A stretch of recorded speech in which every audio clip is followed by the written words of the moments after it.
deles. A pergunta da Sônia ficou junto ali na hora de colar aqui a pergunta, mas é isso, tá? Eu não vou ter muitas informações por conta que eu não tive tempo para estudar.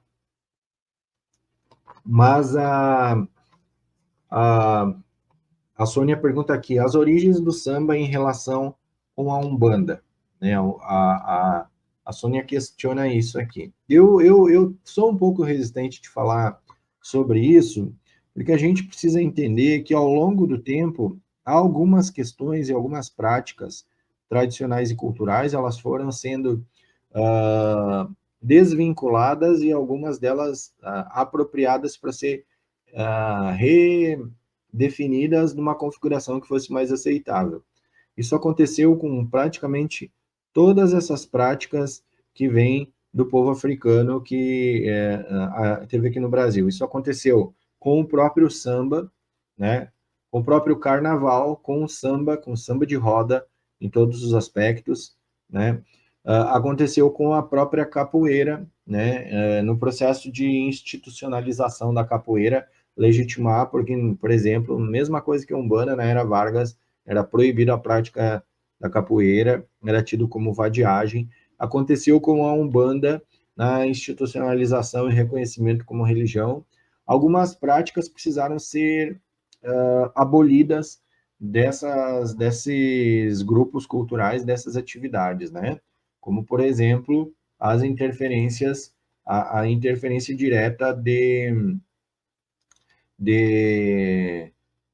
da representatividade africana dentro do nosso culto. Por mais que diga, a Umbanda foi criada para dar voz aos espíritos que não tinham, a gente sabe que na prática não é bem assim. É dar voz da maneira que eles bem quiseram, né? E aí o preto velho tem que vir com aquele comportamento sempre de cabeça baixa, restrito e resiliente, né? A doutrina do opressor. Então, para mim, é meio duvidoso essas questões. Mas não é isso. Vamos lá. A Sônia, então, perguntou da influência do samba para a Umbanda. Diretamente para a Umbanda, eu não vejo isso, que tem alguma coisa direto com a Umbanda, tá? Mas o samba e a Umbanda, eles têm relação e compartilham elementos da musicalidade africana. Por exemplo, né, Sônia? Então, eu acho que o que tem em paralelo da Umbanda com o samba é a própria musicalidade africana, né? Como também alguns terreiros do toque do atabaque, que tem sido originado nas roças e nas rodas de dança e nos terreiros de candomblé, onde origina essa influência. Então, o samba e a Umbanda têm a influência da musicalidade africana.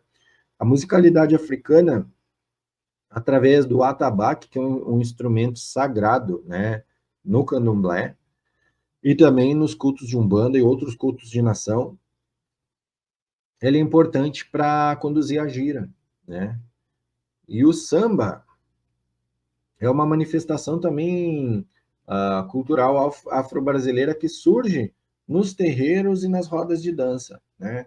Tanto que nas casas antigas e os ogãs eram responsáveis, né, pela defesa da casa e por isso muitos desses ogãs eram capoeiristas também, os candomblés mais antigos, e acabou-se que esses ogãs acabaram indo para as escolas de samba e para as instituições de samba, e aí o que acontece é que essa ligação entre as roças de candomblé e o samba, né? O samba de terreiro, ele também acontecia nos terreiros, né? Nas casas das tias, nas antigas casas, como a famosa tia Ciata, que é falada em vários arquivos históricos sobre o samba, sobre as rodas de samba, sobre os batuques, né? O samba vem também, ele se populariza mais forte no final do século XIX, no Rio de Janeiro, e fica muito forte no século XX, né? As escolas de samba, eles eram, por exemplo, Sônia, refúgio para os praticantes da religião, né? Eles tinham seu lugar ali, eles eram refugiados dentro das instituições das escolas de samba.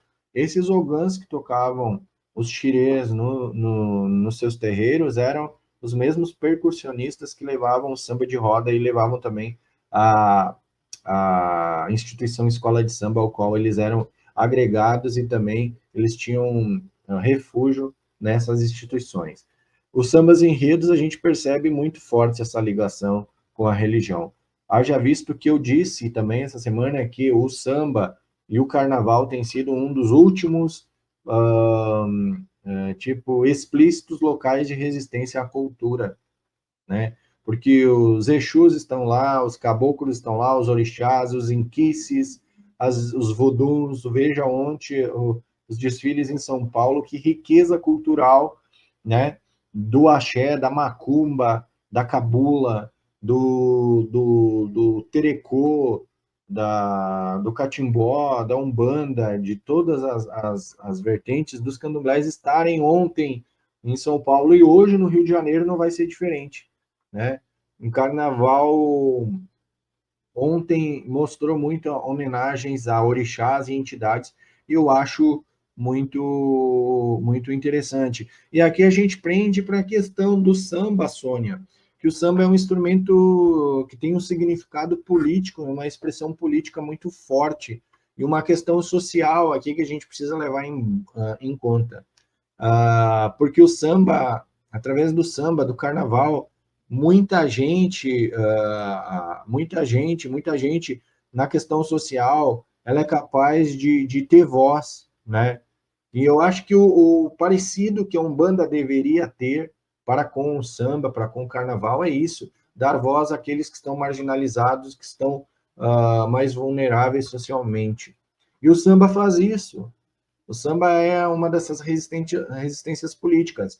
Então, quem sabe a gente não volta a tentar ser resistência através da defesa dos direitos dessas comunidades e também apoiar esses projetos culturais, como o próprio samba, o samba de roda, a capoeira, o hip hop, o grafite, né, a dança de rua,